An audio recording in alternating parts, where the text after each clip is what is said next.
SIR को लेकर कार्यकर्ता सम्मेलन में भाग लेने फिरोजाबाद पहुंचे उत्तर प्रदेश के डिप्टी सीएम ब्रिजेश पाठक।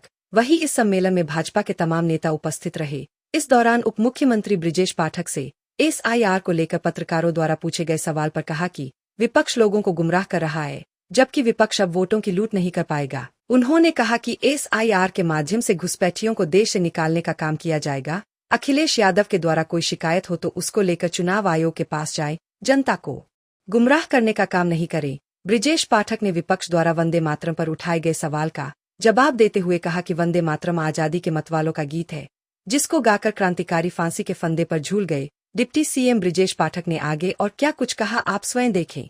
फिरोजाबाद से राजीव सक्सेना की खास रिपोर्ट। अगर कोई आपके पास शिकायत हो, बिहार आप गए थे तो वहाँ का 65 लाख वोट मतदाता सूची से डिलीट हुआ है। उत्तर प्रदेश में भी इस प्रकार अवैध घुसपैठियों को, ये सब घुसपैठियों के सहारे चुनाव लड़ना चाहते हैं। भारतीय जनता पार्टी शुचिता पारदर्शिता की राजनीति में भरोसा रखती है।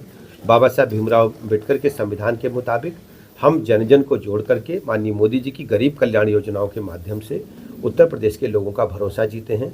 और उत्तर प्रदेश सरकार ने 17 से लेकर अब तक लॉ एंड ऑर्डर में अभूतपूर्व सफलता हासिल की है। आज उत्तर प्रदेश एक निवेश के लिहाज से, उद्योग के लिहाज से और रहने के लिहाज से बेहतर डेस्टिनेशन बन चुका है। सर, अखिलेश यादव ने कहा है कि चुनाव के समय पर जो पैसा बांटा जाता है इससे लोकतंत्र बहुत कम। आप पूछिए उनका क्या हालचाल है। उनके पास इस प्रकार की बयानबाजी के सिवाय, गुमराह करने के सिवाय कुछ नहीं है।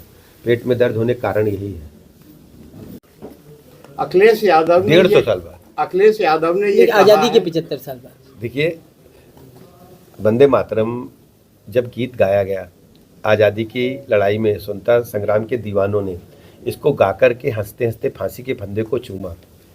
और आज जब इतना बड़ा कार्यक्रम पूरे देश दुनिया में वंदे मातरम की गीत की चर्चा हो रही है, तो भारतीय जनता पार्टी ने और हमारी सरकार ने इसको बहुत ही, मैं कह सकता हूँ, श्रद्धांजलि अर्पित करने के लिए ये इस कार्यक्रम को आयोजन किया। वो फ्रीडम फाइटर्स जिन्होंने देश को आज़ादी दिलाई, उन्हें श्रद्धासुमन अर्पित करने के लिए इतने बृहद स्तर पर इसका गान भी कराया और आज संसद में बहस भी हो रही है। हम सब जानते हैं कि उस समय के तत्कालीन सत्ताधीशों ने, खासकर कांग्रेसियों ने, इसमें कई उपवंतों को छोड़ दिया जो भारत माता के गौरव गाथा का गान करते थे। तो ऐसी परिस्थितियों को जनमानस के बीच में ले जाना हम सबका धर्म है। हेलो हेलो जी,